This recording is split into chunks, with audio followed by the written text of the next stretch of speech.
Hello and welcome students, আশা করি তোমরা সকলেই খুব ভালো আছো। জ্ঞানজ্যোতি কোচিং সেন্টারের পক্ষ থেকে তোমাদের সবাইকে আরও একবার স্বাগত।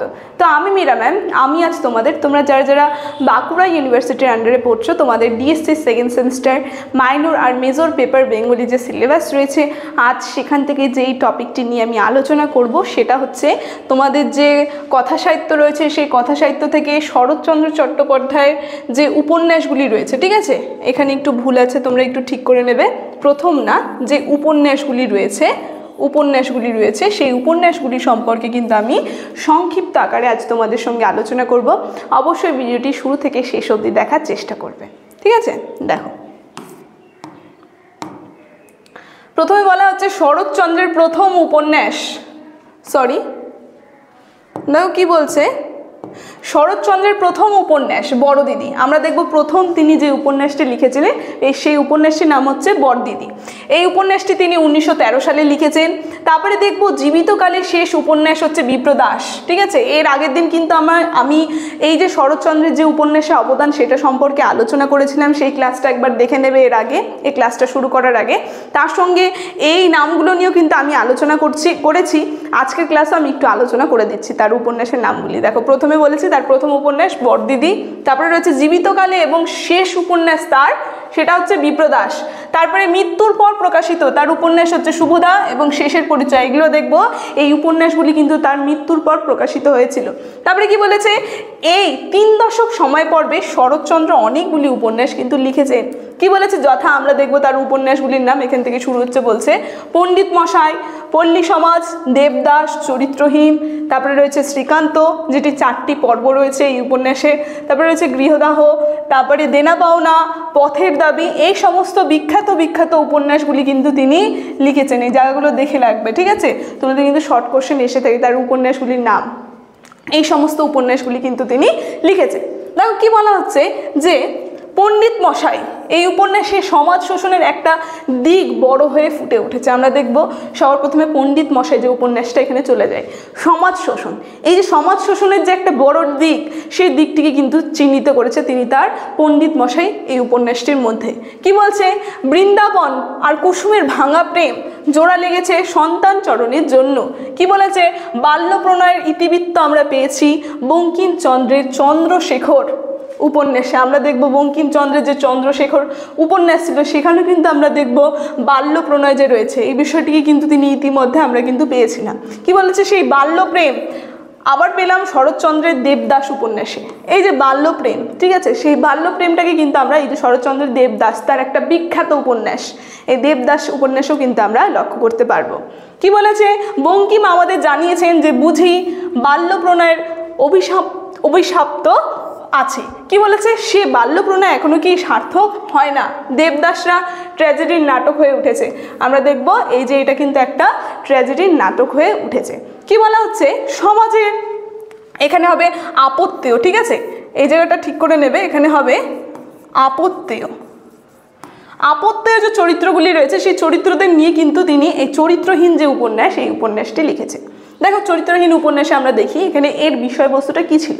কি বলছে, আমরা আপাতভাবে যাদের চরিত্র বলে ভেবে থাকি তারা আদৌ চরিত্রহীন নয়, তা তিনি প্রতিপন্ন করেছেন কিরণময় সাবিত্রীর মধ্যে দিয়ে। আমরা দেখব, আমরা এই যে চরিত্রহীন উপন্যাস এর মধ্যে শরৎচন্দ্র যে বিষয়টি তুলে ধরেছেন, আমরা মানে যাদেরকে ভেবে থাকি যে তারা চরিত্রহীন কিন্তু আদৌ তারা চরিত্রহীন নয়, সেটা কিন্তু তিনি প্রকাশ করেছেন সেই চরিত্রহীন উপন্যাসের 2টি চরিত্র, একটা হচ্ছে কিরণময় আর একটা হচ্ছে সাবিত্রী, এই 2টি চরিত্রের মধ্যে দিয়ে। দেখো কি বলেছে, আসলে মানুষ পরিস্থিতির দাস, পরিস্থিতি মানুষকে বাধ্য করে তাকে দাস হতে। আমরা দেখব মানুষ, এই যে উপন্যাসগুলি, এই উপন্যাসটির মধ্যে তিনি যেই সমস্ত বিষয় তুলে ধরেছে, মানুষ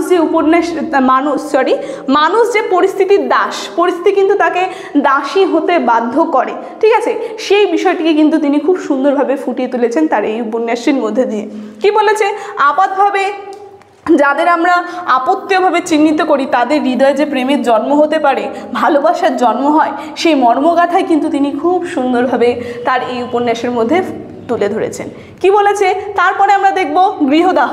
এটা হচ্ছে শরৎচন্দ্রের একটা অন্যতম উপন্যাস। কি বলছে, শরৎচন্দ্র নিজেই জানিয়েছেন এটি তার প্রিয় বই। এই যে গৃহদাহ যে রয়েছে এই উপন্যাসটি, এটা তার লেখা একটা প্রিয় বই তার।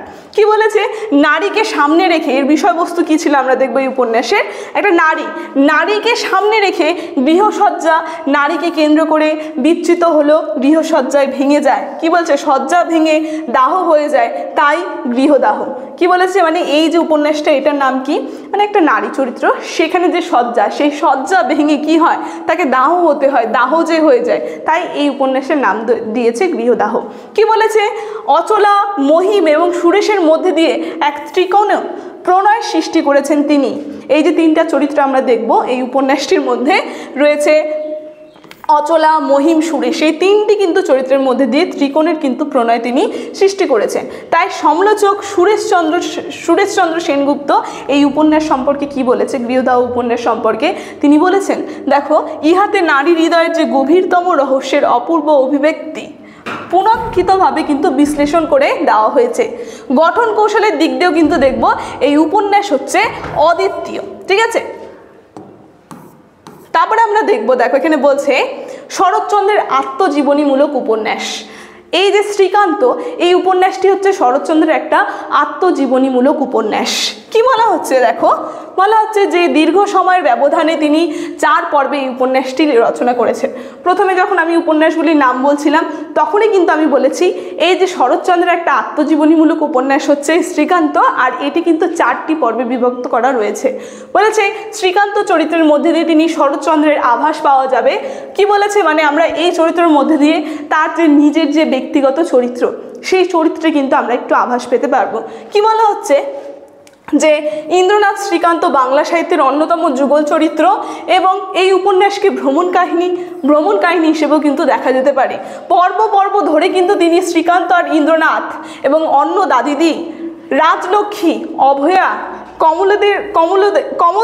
কমলদের চিত্ররূপ কিন্তু তিনি দিয়ে গেছেন। এই সমস্ত কিন্তু আমরা চরিত্রগুলি কিন্তু এই উপন্যাসের মধ্যে দেখতে পারবো। ফলে মনে পড়ে সমালোচক মোহিতলাল মজুমদার তাই বলেছে, কথা শ্রীকান্ত শরৎচন্দ্রের সেই আত্মকাহিনী উহা কেবল উপন্যাসই নয়। মানে এই যে এখানে আমরা দেখব মোহিতলাল মজুমদার তিনি তার এই উপন্যাস সম্পর্কে বলেছেন এটা হচ্ছে শরৎচন্দ্রের নিজস্ব আত্মকাহিনী, মানে নিজের জীবনের ব্যক্তিগত যে কাহিনী, সেই কাহিনীকে কিন্তু তিনি তুলে ধরেছেন তার শ্রীকান্ত উপন্যাসের মধ্যে। কি বলেছে যে এইরূপ আত্মকাহিনী উপন্যাস হইয়া উঠেছে তার কারণ ইহার নায়ক একধারে আত্ম ও বটে পড়ে। ঠিক আছে, আত্ম বটে পড়। দেখবো আমরা শরৎচন্দ্রের একমাত্র রাজনৈতিক উপন্যাস। এরপর আমরা চলে আসি, সেটা হচ্ছে পথের দাবি। এই পথের দাবি যে উপন্যাস রয়েছে আমরা দেখবো এটা তার কিন্তু একটা রাজনৈতিক উপন্যাস। কি বলেছে, ব্রিটিশ শাসনকালে এই উপন্যাসকে বাজেয়াপ্ত করে দেওয়া হয় এবং তবে সব্যসাচী, ভারতী, অপূর্বা নবচেতনার সঞ্চার পেয়েছিল। আমরা দেখবো সেই সময় লেখা হয়েছিল এই সমস্ত যে চরিত্র রয়েছে, সব্যসাচী, তারপরে রয়েছে অপূর্বা, ভারতী, এই সমস্ত নাটকের এই চরিত্রগুলিকে কিন্তু আমরা দেখব চেতনার সঞ্চার করা কিন্তু হয়েছিল সাধারণ মানুষের মধ্যে।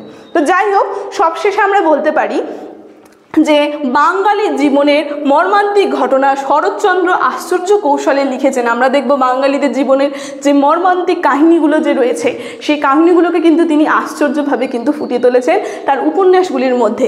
কাহিনী নির্মাণে প্রেম এক ভাষা তিনি ব্যবহার করেছেন যা বাঙালি হৃদয়কে খুব সহজেই স্পর্শ করে। মানে এত সুন্দর একটা ভাষা তিনি ব্যক্ত করেছেন যা দেখবো আমরা বাঙালি হৃদয় কিন্তু খুব সুন্দরভাবে স্পর্শ করেছে। তাই বলেছে বাঙালি হৃদয়ের চিরন্তর মণিকোঠায় তিনি চিরস্থায়ী কিন্তু আসন লাভ করেছেন তার এই সমস্ত উপন্যাসগুলি রচনার মধ্যে দিয়ে।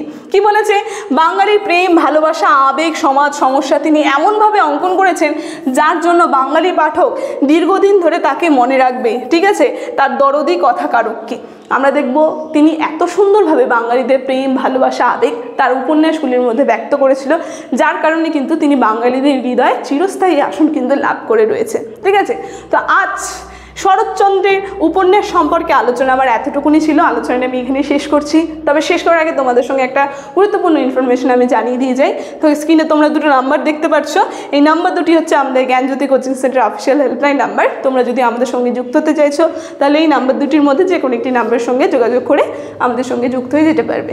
ভিডিওটি শুরু থেকে শেষ অবধি দেখার জন্য থ্যাংক ইউ।